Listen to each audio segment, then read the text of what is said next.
and not, like I said, the Puff people was moving for a mistrial every time they got up there and said some shit that they couldn't prove. Like, hey, you burnt my car. It's like, all right, we not. Let's get this out the way and get to what we're here for. They say that we could. What's up, everybody? Welcome back to another episode. So, a 2016 surveillance video obtained exclusively by CNN shows Sean Diddy Combs grab, shove, drag, and kick his then girlfriend, Casey Ventura, during an altercation that matches allegations in a now settled federal lawsuit filed by Casey Ventura back in November. The footage, compiled from multiple camera angles dated March 5th, 2016, appears to show Diddy during an incident that, according to Casey's complaint, occurred at the now closed Intercontinental Hotel in LA. In the video, Casey exits a hotel room and walks to a bank of elevators. Then Diddy, holding a towel around his waist, runs down the hall after Casey. He grabs her by the neck and throws her to the floor. Still holding his towel closed with one hand, he then turns to kick her. No, nigga. You can't kill Mark Simpson, though. Just can't do it. What else needs our attention? The Puff charges, the Puff case? Yeah, Mel had this queued up for a while. Yeah, you put your the readers on, girl. My girl had it queued up for a while. Hey.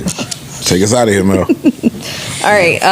The prosecution delivered their closing arguments yesterday. It was 4 hours. Her name was Christy Slavic. That's and basically presenting the case again. Basically, that's what they basically have to do. They have to submit. For 4 hours, you presented the case. Yeah. And I think after an hour and a half, you lose the jury. The jury's sitting there about to fall asleep. Yeah. Like, it sounded like wah, wah, wah, wah, wah at that point. Yeah. So basically for counts 3 and 5 to convict Combs and 2 counts of transportation to engage in prostitution, she said the jury must find that he knowingly transported an individual in interstate or foreign commerce, et cetera, et cetera. So it was... I mean, I have a recording of people who were like, did like a summation of what she said. Like a minute and a half. Please. I'd love to hear a summation. Bill Maher came out publicly and said something about it. And they caught a little bit of traction. He was basically kind of in support of Puff. You got a clip? I'd love to hear it. Did they say who they're alleging was a part of this so-called conspiracy? They did, and they actually showed their pictures during this presentation. They showed KK, Christina Karam's face, Combs' former chief of staff, Fahim, one of his security guards, D-Rock, another security guard, Uncle Polly, and a guy named No, I ain't gonna lie. I'm sorry, babe. No worries. Please. No worries. Okay. Yeah. Showed Shepard. Showed Johnny. Those sound just like the voices I imagine dead telling Mel seriously. what's going on the internet. It was Andrea Canning from Dateline. I love Dateline, but that sounded. Anyway, come on, let's put some put some soul in this story. I still think it's 50-50. It might actually be about 60-40. I think Puff's way. Puff way? I think he'll get found guilty on the prostitution charges.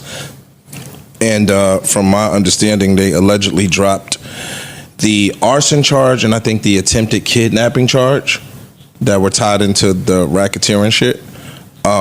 Just from my reports that I've been seeing, in my opinion, I think they'll find him guilty on the charges, but I don't think they could prove the conspiracy and the RICO shit.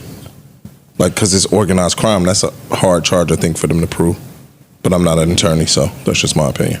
Neither am I, so I can't speak to whether charges were dropped or not. Everything I'm reading was they directed the jury to not pay any attention to that part of the arson and all that shit. Right? Yeah.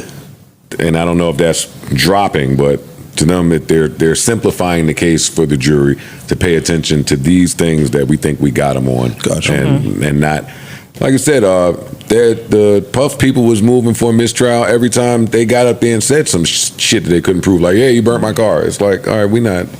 Let's get this out the way and get to what we're here for. They say that we could get a verdict as early as next week. Yeah. His lawyer was closing today, and part of her closing said, this is a case about his real life relationships, and the government is trying to turn those relationships into a racketeering case. The evidence is going to show you a very flawed individual, but it will not show you a racketeer, a sex trafficker, or somebody transporting for prostitution. She also made a joke towards the jury about kidnapping and asked them whether or not they felt like they've been kidnapped. Then I read something else that says if he is found guilty, then the government takes control of all of his assets. Oh, wow. What'd you say? Yeah, that's true. Because they're gonna say he got those. Rico, yeah. They're gonna say he got those assets out of Through criminal. ill-gotten gains. Ill-gotten gains. That sucks, though. Off that alone, I would think they would charge. They would bring him back guilty, but it's in the jury's hands. No, I think on that they won't. I think off of that they would bring him back innocent because they know that he didn't acquire those things through those means. No, I take it back because it's on the jury. I thought it was a judge. Right. It's on the jury. He didn't acquire that shit through. No, not through that. Yeah. This is an interesting statistic, though. In 2018 to 2022, federal prosecutors won convictions in more than 97% of the cases in which RICO was the most serious charge filed. It doesn't speak to how many Went to trial. or how many actual. It just says they got convictions on the RICO charge. Not just that, most people start pleading out. They When you plea start out, yeah. Getting looked at 200 years. Right. Niggas will plea out for 27 or 30. You know what I'm saying? So And that's still a win for them. Yeah, that's still. And in goes some down of the as a win. recent cases, we're starting to question what a RICO is and how it applies versus them going after the people that RICO was intended for. Yeah. Right. So it says, even if Combs is the only person indicted as part of a broader criminal scheme, which would be the RICO, prosecutors can still argue that he relied on the help of others, such as personal assistants, bodyguards, and business associates. Some of the witnesses against Combs have testified in return for immunity for prosecutors or have spoken with federal authorities during proffer sessions, during which the statements they make cannot be used to prosecute them. So in the summation that I heard, they listed a bunch of the people that they feel were the enforcers. You know, the assistants, They didn't bodyguards. get charged. None of them got charged. Yeah, but that's what they're basically saying is that prosecutorial fucking witnesses, they gained immunity by way of testifying. So even though these are named individuals who are part of the criminal enterprise, they've escaped prosecution because of immunity. Yeah, but they weren't. Yes and no. They were weren't never forced charged. and coerced. Yes, you can. Yes, we're giving you immunity because we want to hear your complete and truthful testimony, even with your involvement. Yes. Your involvement doesn't say you were forced, coerced, pressured, and I think that's where a bulk of this case lies. He's not. Again, he's not on trial for domestic violence. Right. But no, I want you to come in and rat on this nigga. I want you to rat on him. In ratting on him, you might implicate yourself. So we're gonna say, Joe, You got to you was riding with Ish when Ish shot the nigga. We not mad at you. We're gonna give you immunity for your testimony against Ish. Joe never got indicted. Nobody else got indicted. Nobody else got charged with him. So that's my thing when they start talking about it being a criminal enterprise and organization. If it's an organization, then there are some other guilty parties within the organization and nobody ever else got charged.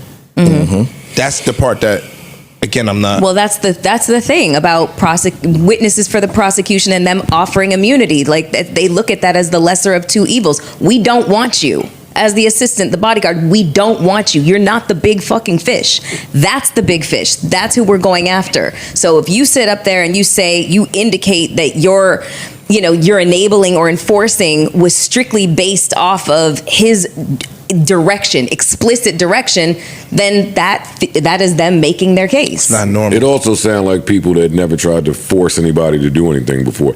Like, it's difficult to force 4 and 5 people to do one act in concert. Not just It that. is. But it's not in concert. No, It's not necessarily in concert. Not true either. Yo, listen to this. It's other ways to force people without physical force. Like you could just, if you paying somebody.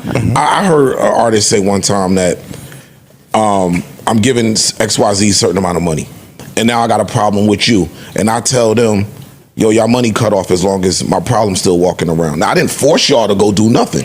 I indirectly said, go handle that so y'all can get your money back. So it's ways that you could skirt around really forcing somebody I didn't to do some indirectly shit. say shit. I told you why you not getting paid. I didn't say go handle that. When I say go handle that, that's me telling you go handle that. I'm telling you, yo, Parks, I can't pay you because Joe did some bullshit. Whatever Parks goes and does on his own, I'm completely unaware of. And again, I'm only talking about the part where they said some of the sex workers were there against their will. Nobody. Yeah. I didn't. Nobody testified. None of them testified to being forced to be here. Some of them said, "Yo, it was her. I never spoke to him." Some of them said, "We did was this never without there. him." I never saw him. Yeah. So it depends on the jury's understanding and interpretation of all of the stuff they said. Their retention of all this. And how much they've they been sitting believe. there for a Yo, while. dog, he Because was look, out of what the you just country said. at sometimes when they was having freak offs or whatever the case may be. It's like, Because look, I'm 50-50, and I'm tough dice. If they get him, I can understand it. If he walks, I totally understand it. I'm 50-50 on this one. And the whole thing about the sex worker saying, "Yo, it was her. I never talked to him," and then she turned around and say, "Well, it was for him." You get what I'm saying? Like, there's your organization part. gotcha. Like But you what was if I'm speaking not there? You get what I'm saying? Like, again, I see both sides. I get both sides. I get both sides. If I'm not there, I'm out of the country, and you rocking out, and we got text messages of you saying you want to rock out. He was there sometimes, just because he wasn't there True. sometimes. No. Yeah. Which means, though, I might not have been forcing you all. True. That might have been something you wanted to do. I'm not copping or caping for a puff. I'm giving an objective viewpoint that, yo, sometimes me and Parks might smoke weed together. Sometimes Parks smoke weed on his own. That don't mean you forcing him to smoke weed. Again, I'm 50-50 on this. Yeah, Me too. And I'm we just waiting to see too what happens. close to a verdict for me to sit here with all that. We a week away, 2 weeks away. Yeah. I can wait. I can wait. I think they're gonna come back quickly with the verdict. I think we'll have that verdict by next pod. And I think that's why he didn't even bother to call nobody to ask him. He dragging us out some more. I think I did what I had to do. All my defense team told me, yo, they did not prove They case beyond is a weak. reasonable doubt that we did nothing. It's doubt here. Yeah. So pretty much. We'll see.